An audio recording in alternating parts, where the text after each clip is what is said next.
Hello, everyone, and welcome to Start to Finish for Skies of Arcadia. I am one of your two hosts, Matt Bowyer. I am joined by the other of the two hosts, Megan Bowyer. Hello.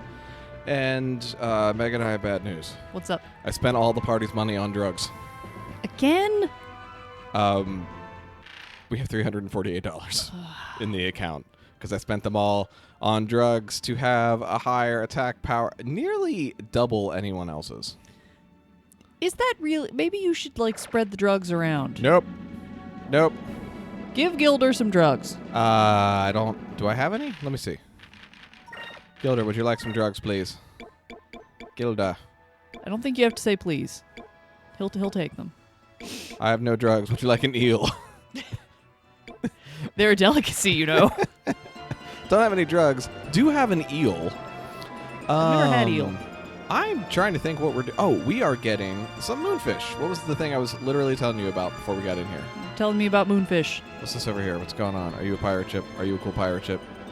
No, it's the ghost Yeah, ship. you're a cool pirate ship. The coolest pirate ship. The one full of ghosts. Ship. So I went through some of... I pulled up a list of moonfish locations. Mm-hmm. And I went through about 16 of our videos. And then I lost interest in doing that anymore. But I think I've identified the fish that we haven't gotten. Okay.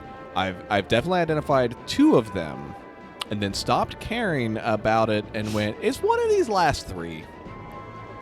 So that's what we're going to start with today. Okay. Is a intercontinental fishing journey. So like what we were doing last week, only a little more targeted. Yes, because I don't think it would have been super fun for me to try something and fail, but it's not even an interesting thing that I'm failing at. So the first one we're going to is we're returning to Moonfish Mountain, and I really hope that... Moonstone Mountain. What did I say? Moonfish Mountain. It's the mountain full of moonfish. One of them's got its cake. One of them's got to take. One of them's got to be a cake? That's gross. Don't make... Okay, fish cakes are a thing, right? But yeah. It doesn't... It just like... Fish formed into some sort of weird spongy cube. Right? No, they're like crab cakes. It's chopped up fish that has a binder so that they're formed into a... What am I thinking of? I don't know. Well, my actual hope here is that in Moonstone Mountain... Matt and food have a very strange relationship. We've only been seeing each other for a short time. Is that the Ixotakans are no longer being forced to work here. I know that all the enemies will still be here because that's how dungeons work. Your boss is dead. You can leave. Okay, good. There used to be a lot of people here, and Yeah. those things were running, and now they're not. Good. I'm glad it updated that way. Okay, so here's my tablet. They should really do something about this side entrance. This is how, the first time you just wandered on in. Sure did.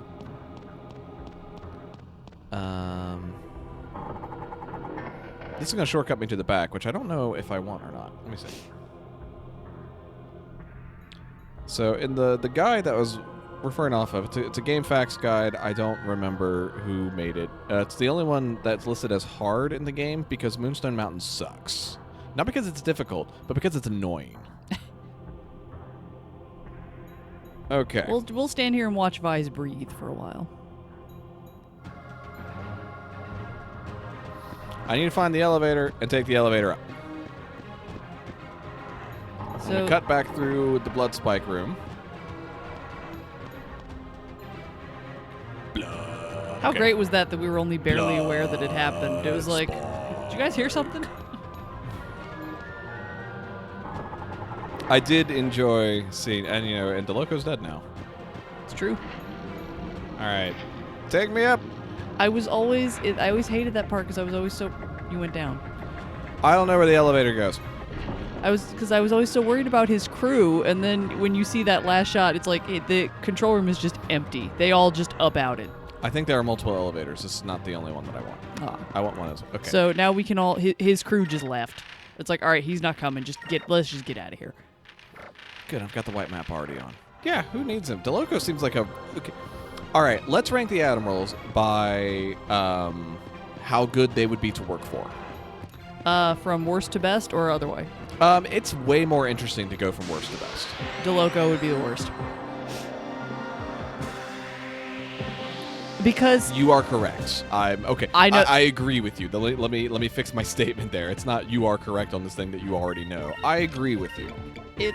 I mean, the next one up, who I'm sure we're going to agree on, is it was close, but DeLoco's whims, I think, would just be very hard to keep up with. Our wish they number were all that 5, easy. Alfonso, is at least he's consistent.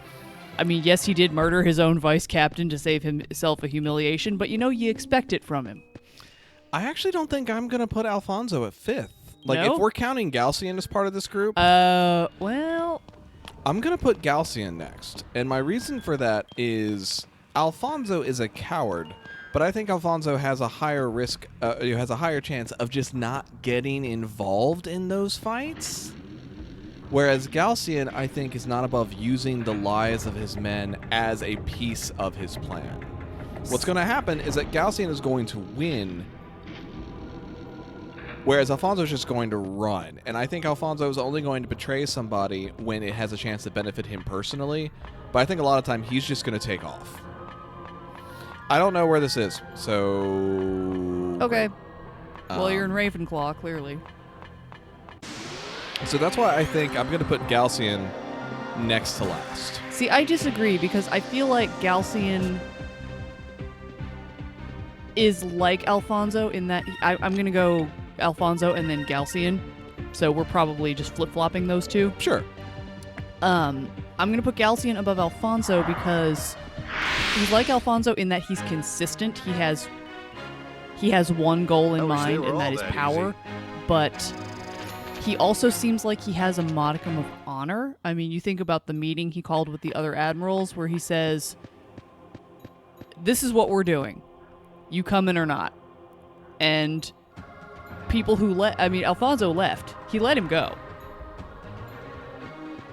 He didn't just He say did. it wasn't like either he knew what he was going to do. He was going to go, tattle to the Empress, but he's not and Gregorio, he didn't just straight up execute him. He gave him a chance to actually defend himself. That is true. He waited for him to say his goodbyes. But I And that's wonder... the first time. That's like the only time I feel like that's in character and not just the game waiting for the plot to happen.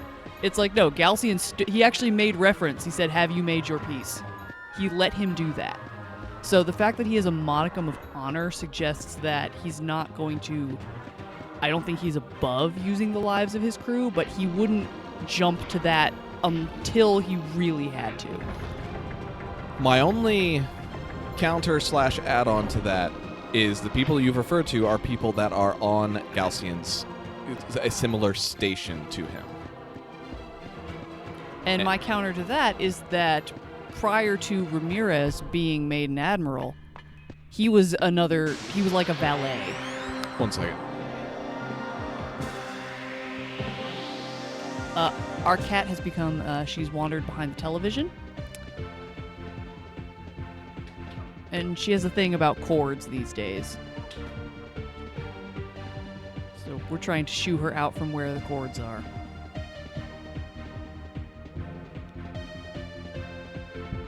The modem is not a seat. So as I was saying, before he took Ramirez under his wing, he saw something that interested him in Ramirez, being a Sylvite and all that, but That is a good point. That's a very good point. he took him under his wing because he saw potential. So I think it's not rank that interests him, it's he's running a meritocracy here. Hey, sweetie.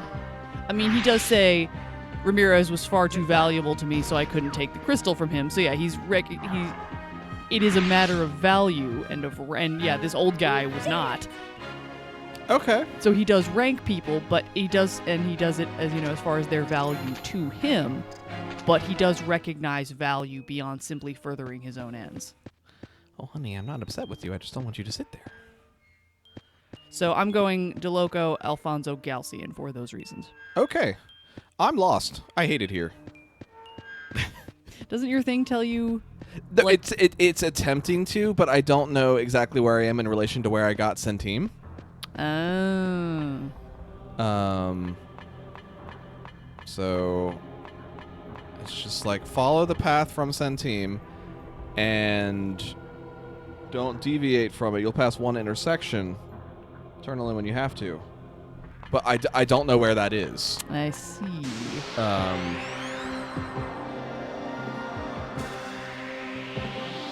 I remember... I felt like when we were here the first time, I knew that we had missed something. But we definitely missed something. We missed this. We missed this and one weapon. You know what? Actually, I'm changing my rankings. Okay. I'm now going. We did it! So at the bottom is... Vigoro. See, I actually have Figaro kind of high. I see. Well, I'm female. That's true. Yes. That's a reasonable thing. So that motherfucker goes all the way to the bottom, and everybody else gets bumped up one. That's... Yes. Okay, maybe I'm this not is the saying other- I'm not saying your rankings are invalid, but I can. It's like, how would they be to work for? I can only do it through my own lens, and I don't want to go anywhere near that guy. Absolutely. I certainly do not want to be on a ship with, I'd take a lifeboat at the first opportunity. Fucking rapist. Okay, so what were your reasons for having him kind of high? I think I'll cover that. So my list right now is DeLoco, Galcian, Alfonso. I could see switch Galcian, Alfonso. You make very good points there. Oh, we left some soldiers here.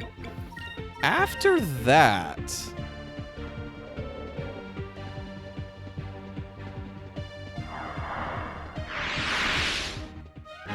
We did it! After that, so we have remaining, we have Figaro, Beliza, Gregorio, and Ramirez. Oh, I forgot about Ramirez.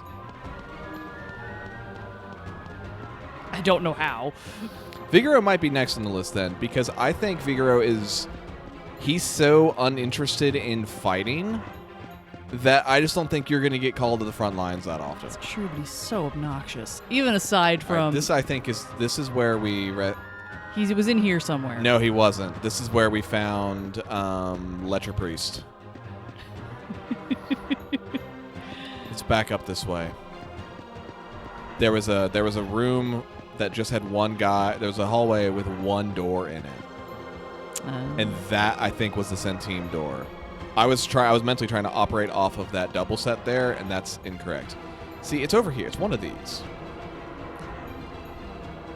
or maybe it's not. It's up there. Why don't you just hop on that... Moonfish, come here. Just hop on that ore elevator. Come be eaten. It's going to be great. But I think Vigoro just has no interest in fighting, so I just don't think he goes to the front lines. And therefore, a lot of your time is on, hopefully, non-rapey shore leave. Like, 'cause the people that work for him are not necessarily him. They don't have... This is interesting. They don't have, like, themed crews. It's true, they don't. Like, you don't have a whole bunch of with DeLoco. You have God, no, he'd never get anything done. his, like, 113th vice captain. And Alfonso just has people that are just, like, they're all just people working for him. Yeah, they all just got assigned.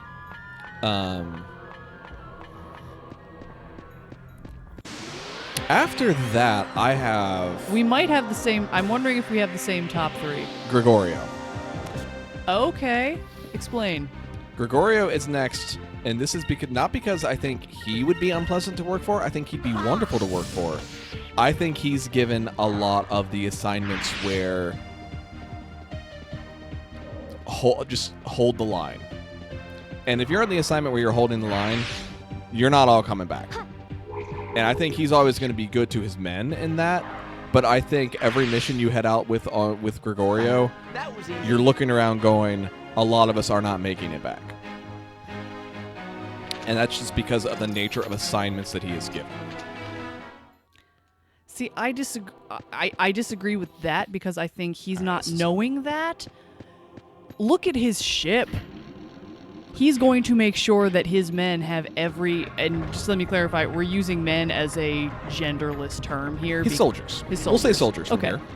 here. He's going to give his soldiers every possible bit, because that's the thing. If you're holding the line, he's going to make sure that line gets fucking held. Potential counter to that? We sure did roll that first ship. We had the Delphinus. That's just not a fair comparison. We had a new prototype ship, the likes of which this world had never seen before. Okay, so if we follow... Oh, the sun's out. So if we assume this is Centime, and then we take this elevator up. Let's see if this is it. So that's why I have Gregorio at third. I have Ramirez at third. Okay, let me hear your logic on Ramirez at third. Because Ramirez is following much the same... he is patterning himself after Galcian. So... but he is also not seeking power for him. You know what? Actually, I'm gonna flop. I'm gonna flip-flop Galcian. Galcian's gonna be my number 3. I'm going to flip. Okay. I'm going to put Ramirez just below him because he's patterning himself after Galcian, so he's going to have much the same drive and the same strategy and the same sense of honor, perhaps. But instead of doing it in service to his own power, he's doing it in service to Galcian, which I think means he's going to play a little more fast and loose with his soldiers. Okay. If Galcian is furthering himself, he knows that his soldiers are how he's going to get there. So he can't do it all by himself, so he's going to protect them. Ramirez is doing it to further Galcian, and he knows he's got an in regardless.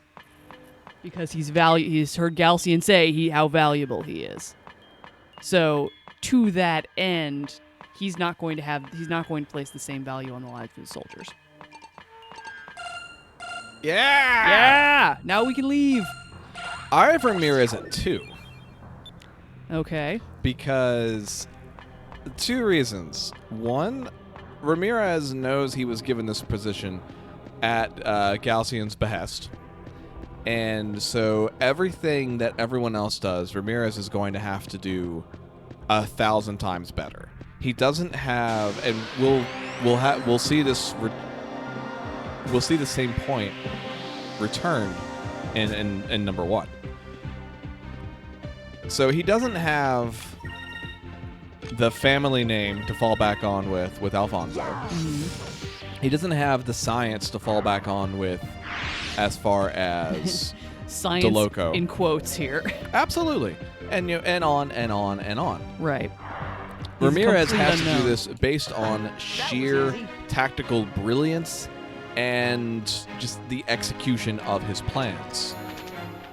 So you can see if he were to come back with fewer men from something than anyone else, as if he were squandering their lives, that would be a point people would try and use against him. And Ramirez is very good at playing the political game. To have risen this far despite being an outsider, even with Galcian's assistance in that, this is still something that Ramirez has accomplished. Like, he has earned this. And he has, from what we have seen, this is a little bit of the gameplay stuff, but a little bit of what we've seen, he has really, really good troops. He does. So, if you are working with Ramirez, you are part of the creme de la creme. I'm lost, by the way. And I think he's going to do everything he can to make sure everyone there makes it out because it furthers his and Galcian's goals, not out of any love for them. That's my logic there. I'm going to keep my rankings as they are, but you've kind of solidified that, yeah, Ramirez does deserve to be on the that high. Okay. My number 1 is Belliza. Bella's is my number 2. I imagine we have similar reasons. You get to do spy shit. That seems like the best job. You're not out there doing a bunch of soldier stuff. You are going. She's the one that's making the big trips. She's the one doing undercover work. You get to do spy shit. You get to do spy shit. Shit's good, and she seems like a legitimately nice person. She has morals, yeah.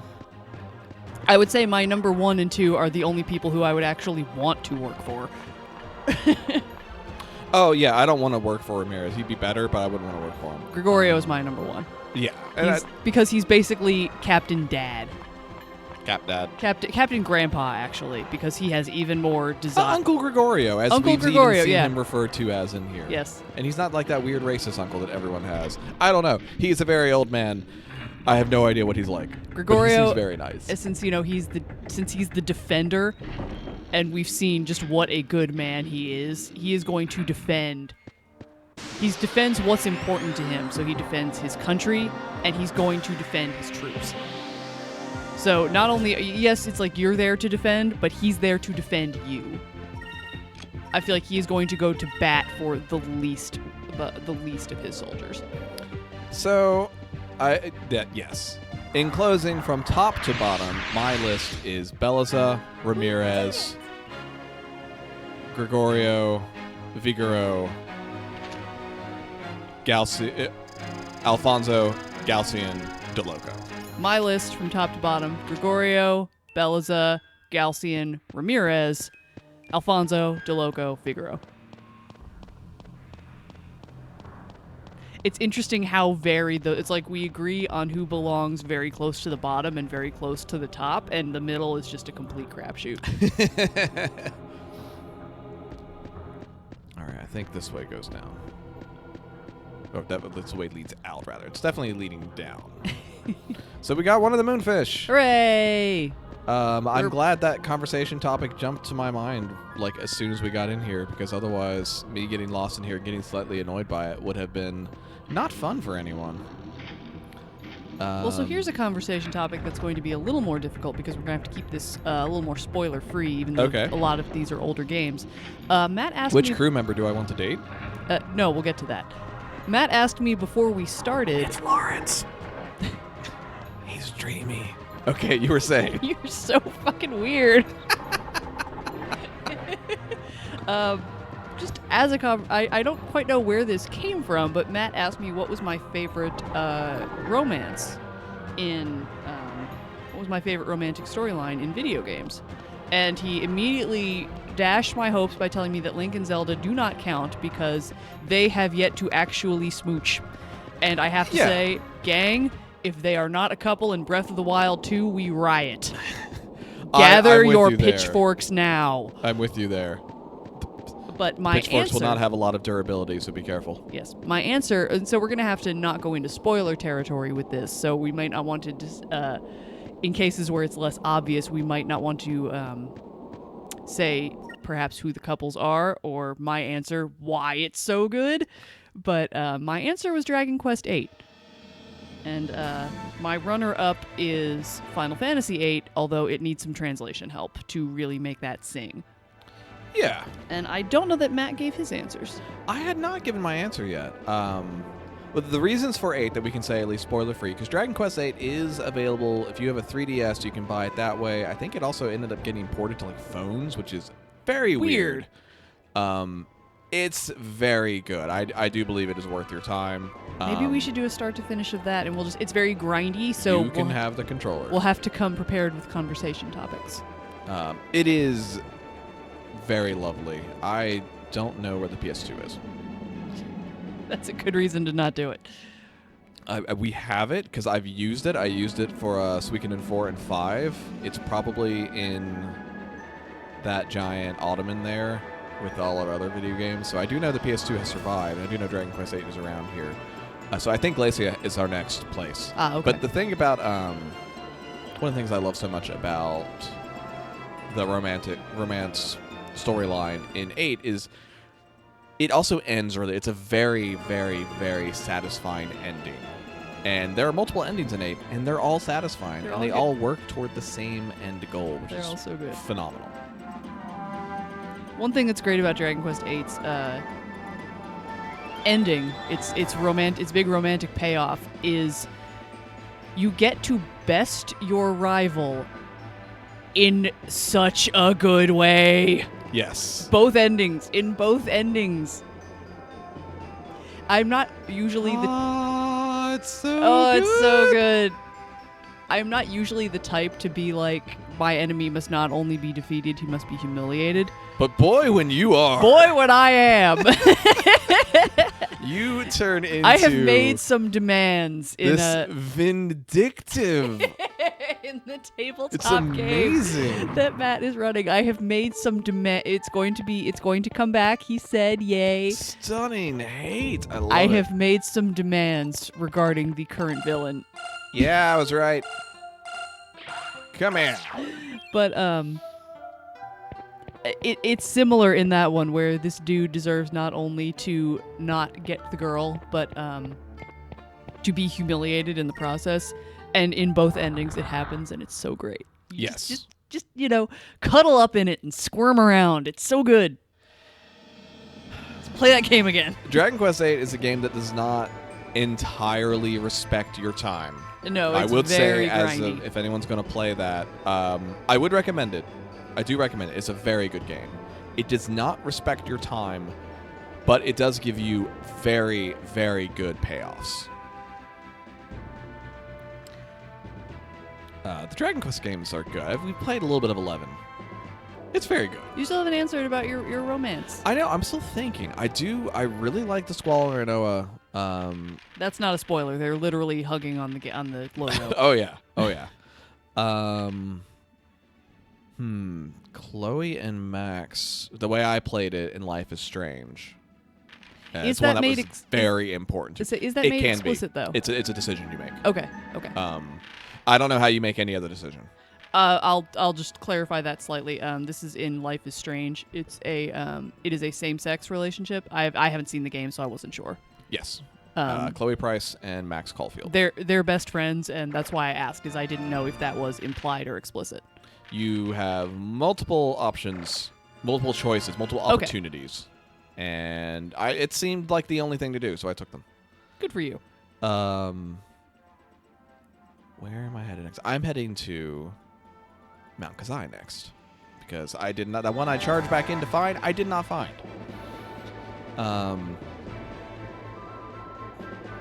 I'm thinking of ones also that I've played here on start to finish. Were there any Suikoden romances that you were really into? I'm thinking Suikoden? about I can't get. Victor and Flick. That's not really made. That's definitely subtext in the game, but Victor and Flick are an item, and they're great. I love them. Oh, the one that I sat in on. Yeah. Oh crap! What were their names? Oh, I missed everything. You have to give me. It was in 3, I think. Are you Thomas Joker? and Cecile? No. Oh no! Right. Ayla? Was that her name? Ayla. Ayla and Joker. Ayla and was it? Was it Joker? No, it's not Joker. It's look up Suikoden 3 guy with crossbow. I can see him. You can't find them by doing the royal flush because no one calls them that but me. That's not actually their in-game name. That group. But it's the group with Ghetto. It's Ghetto's group, and it's the guy in the performance fleece. And then Ayla gets her own performance fleece. Joker is the guy who looks like a Tekken character, and he does hand-to-hand combat and fire magic.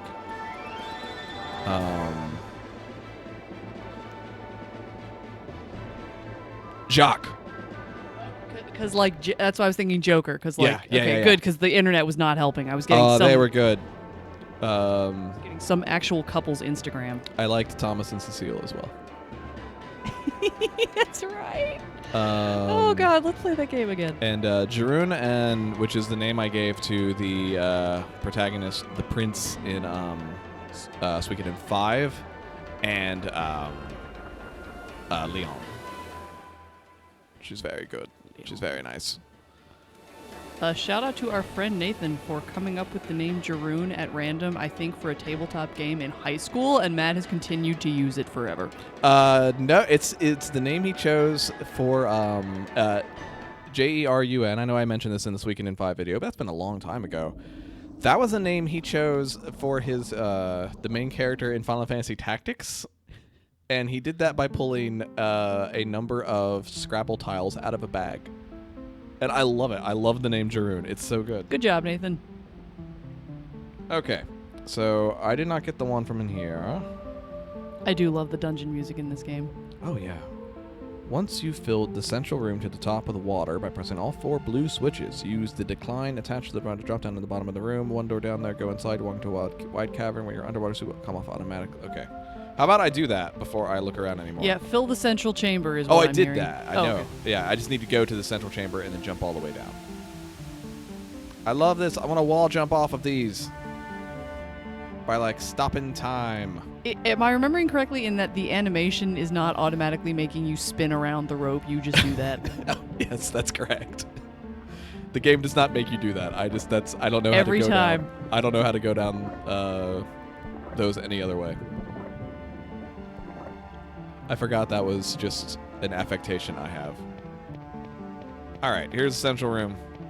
Well, I'm just gonna throw more video game romances. I At appreciate that. Apparently, my brain is I'm a little trying to keep track of where I'm going. Sure. Is preventing me from thinking too much. You. All right, who do you ship in this game? I used to ship Vise and Fina, but I've switched over into Vise and Ica. I'm Vizaniga myself.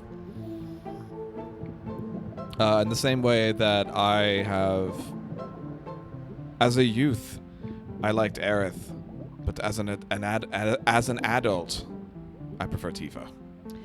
I have always been all the way on Cloud and Tifa. I think because this is a terrifying thing you're doing.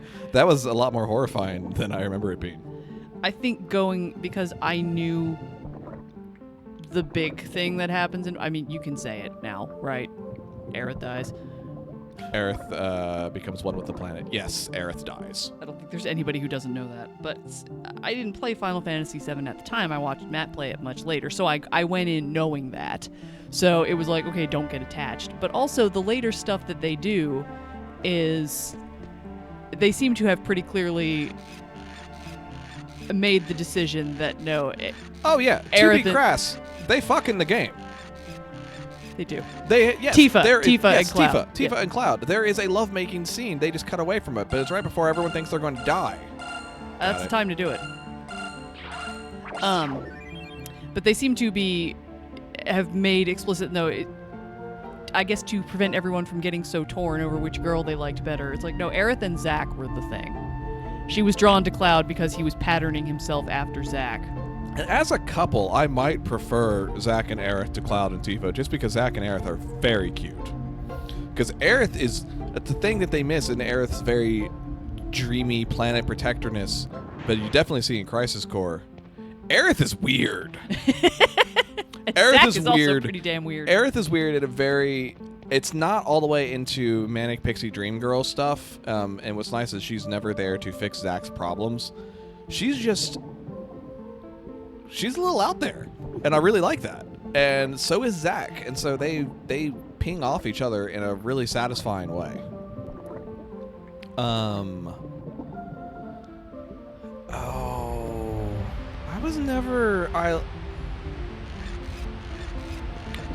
I climb back up in circles too. It's not as good. Titus and Yuna were all right. They were all right. Like that's. I think it's because I'm not a huge fan of Yuna. Yeah, I would like that game to be re-recorded sometime. Woo! I didn't do that last bit. I don't know what that was about. I think I like the Titus half of that more than the Yuna half. So it's like he's just such a cutie. I definitely came out of 5 not super or 5. What am I thinking of? I didn't come out of 10 super into Heidi Burris as an actress, and then we played Valkyria Chronicles, where she plays Rosie, and she's incredible. I know. She must have Who had a was like? total shit voice director for that game. Apparently, They were so caught up in making sure everything matched the lip syncing, and they weren't changing the lip syncing for the U.S. audiences. And they've Which is fixed fair. that since. So I think that was. You have to make a decision to not go for the. It's a decision to make, and they made the one that I didn't prefer. So how many moonfish are we? So we've gotten 3. Can we look up how many total moonfish we have, or do we just start feeding them and see where we stop?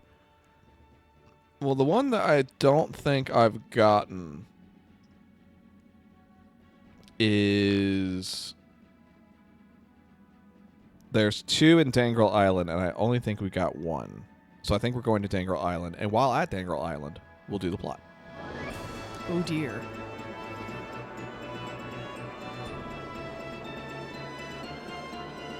Satellite in my eye, High five. like a diamond in the sky.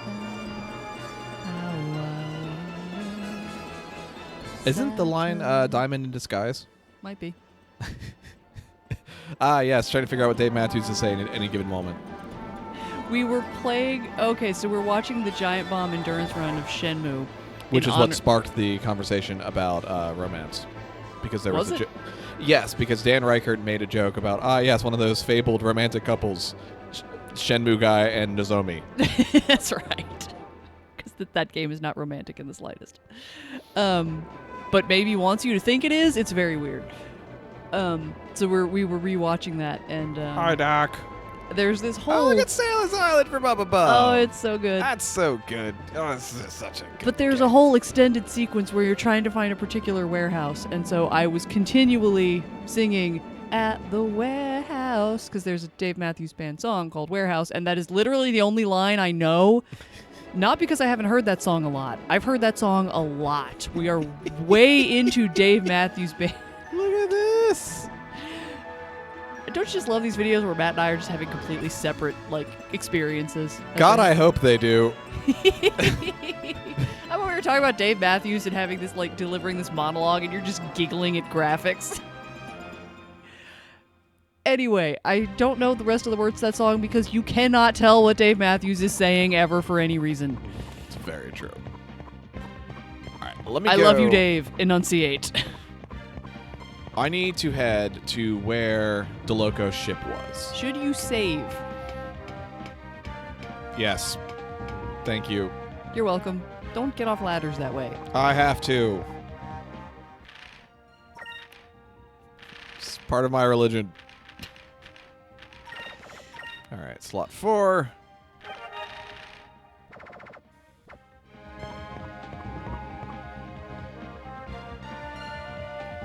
Into the other- depths. Other game romances. I'm never much into the so a lot of the Western style RPGs, your Mass Effects and your Dragon Ages and what have you, where you can pick from a list, as it were. I'm never as much into those because they don't feel as organic. But I also haven't played a lot of those games.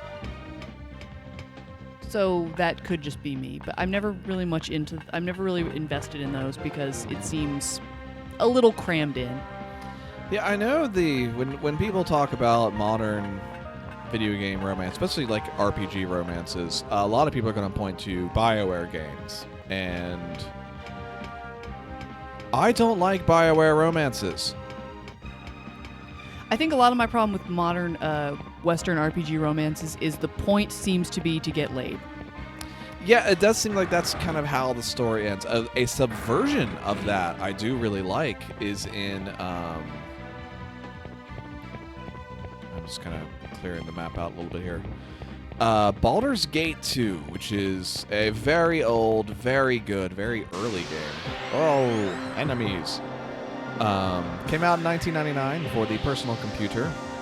I played it. It was like a 2.5 gig install at a time where I had a 5.9 gig hard drive. Because video games. You had your priorities straight. I did. It was very important to me. But there was a character in there, Aerie. She was a half-elf, mage cleric. It's a D&D game. And there's a point in that where she's like, okay, I'm ready to have sex. And she doesn't seem very sure of herself when she's saying so. This is all done in like text windows. It's not a big thing. And if you do that, she freaks out the next morning and leaves the party. Oh no! Because she was just She wasn't actually ready. She was pushing herself to try and do this because she thought that was the thing you're supposed to do next. And That's interesting. it is interesting. I really like that. Yeah, because I don't know, it just, that always irks me because it seems no matter how romantic the build-up and perhaps the scene itself, it was like, this is the end goal. This is how love is proven. And That annoys me. there's like a video game danger in the way I'm not just saying that that video game romances are. I'm gonna go that way. Yeah, I'm looking for the ship. Where's the ship? It's this way. I'm not saying this is gonna teach someone harmful anythings. I don't know. I'm not a behavioral psychologist. I don't know those things. You're not? No. What? Sorry. This is kind of coming out now. It's important for non-behavioral psychologists to not tell people they are behavioral psychologists. Rude. I understand that. I've learned this now after years of therapy. From a behavioral psychologist. It's weird. They weren't either, but it is how I learned. This is the one I missed. I think this is the last one. Where is it? I'll find it. That's not it. That's a light. Just start shooting things at the rigging. Yeah, it's a bit distasteful, regardless of whether this has any lasting harm and how people will approach their in real but life. the specific harm of it, since now the Moonfish has stopped sidetracking me, is that a lot of the Bioware ones, and I'm taking this from Dragon Age Origins, Dragon Age Inquisition, and those might be the only ones. I don't know if they do this in Mass Effect, but I've heard this as a criticism. It's one I agree with. Is you're kind of just giving them gifts until they have sex with you, and that's bad. So I don't like the way that, because it's based off relationship values where you give them something and the points go up, and I don't like a lot. Like, there are just elements of that I find a little distasteful and weird. Yeah, it seems and I don't know how else they would do it because it's perhaps dialogue options would be better, but gamifying. I think there's some of those, but you're still also it's kind of also built around telling them what they want to hear versus like what you are. Right. And like Persona has this too. We're gonna actually stop here and talk about this for a second, because then I'm gonna get on this elevator, and then I'm gonna need to focus. So we're gonna finish this thought here for a moment, while I also make sure that all of my inventory and everything is ready. I don't know what happens on this elevator. I'm just assuming that I need to pay attention at that point. It's like a Ninja Turtles game. There's always an elevator fight. There's always an elevator fight. I'm just gonna kind of clear out the map here at the same time. And that's like a typical JRPG where the designers have decided this is who you are going to date. I do prefer, because if they do it well, then I'm able to really enjoy myself in that entire relationship. And if they do it incorrectly, I can kind of go, well, I'm just gonna fantasy ship this other thing in my head instead. Or fantasy ship the existing relationship, but better. Yeah. Yeah, I don't. Anything down here? This is spooky. I didn't get on with the BioWare stuff that much, and It's a then little games where they add like, oh, you can get married in Skyrim. It's like I did a quest for you and then gave you a necklace, and now we're married, and your dialogue got weird, and you'll give me money every now and then because you open up a shop in our house, and then I got lost on the way, and a dragon ate you, and All of that actually happened. There is something a little distasteful, I think, in the way that they gamify the act of being in a relationship with somebody. Now, I will say, as we look out on this terrifying and awesome this is so good. vista here, that Matt and I me especially, are all in on the on your Fire Emblem and Harvest Moon and Stardew Valley romance, which, let's face it, is basically the same thing, only I think because it's simplified, here's my take on it. So in the Harvest Moon, and having not played a Fire Emblem game, but basically having Matt play for me all of the relationships, The social link breakups, scenes, whatever they're called. I'm not fully qualified to comment. But in Harvest Moon and Stardew Valley, you have from, say, half a dozen people, a dozen if they're letting you woo those of the same sex. Woo! Woo! It's just like that. You're that excited. You're just fist pumping. So you have half a dozen to a dozen people, and you basically, it's the same sort of thing. It's, a point value, and you befriend them by giving them presents that they like. You get more on their birthday, and then every so often you'll get call it a heart event. That's what a lot of them call it, is you'll get a little scene, and a lot of times you'll have a choice, and the points will either then go up or down, depending on how you answer. And then you can get married when you've maxed all that out. So it is basically the same thing. However, I am all in on these. I start my game. It's like, okay, I've started a new game of this farming sim. Who am I going to marry? That's like the first decision I make. Yeah. Is once I've cased the joint, is who am I going to pursue? Imagine case the joint being you walking into a bar and going, I'm taking you home. Mm-hmm. I'm taking you home. I'm making a man out of you. You're going to propose to me in 48 days. My utter disappointment that Demetrius was married in Stardew Valley. Like, no, you're the best looking one, and you're a scientist, and you're so fucking weird. Anyway. I have an actual answer for my favorite thing and my favorite relationship in video games when you're done with this. And okay. Then we're going to go. So the reason that I'm okay with this, where I'm far less okay with something like, Mass Effect or Dragon Age, is because I think it is so simple, and there aren't really cutscenes in games like these, and your dialogue options are, every day you'll go talk to everybody and they'll say one of like 3 things, and you just kind of A button through until they start repeating themselves. I think the reason I'm okay with these, even though it has gamed it the same way, is because A, you're not aiming for a sex scene. The removal of sex does a lot to kind of class up the proceedings. Yeah. Which I think is very American of us, but what are you going to do? Sorry, we're not in Europe. We can only be ourselves. But also, because it's so simplified, you can do a lot in your own head about what other conversations are you having with these people. What is it like to just, when I go into Sebastian's room and have a little cutscene, or, I give him the refined quartz that he really likes. What is that abstracting out? What is that abstracting out? Yeah, what else happens when he says, hey, yeah, you can hang out for a bit?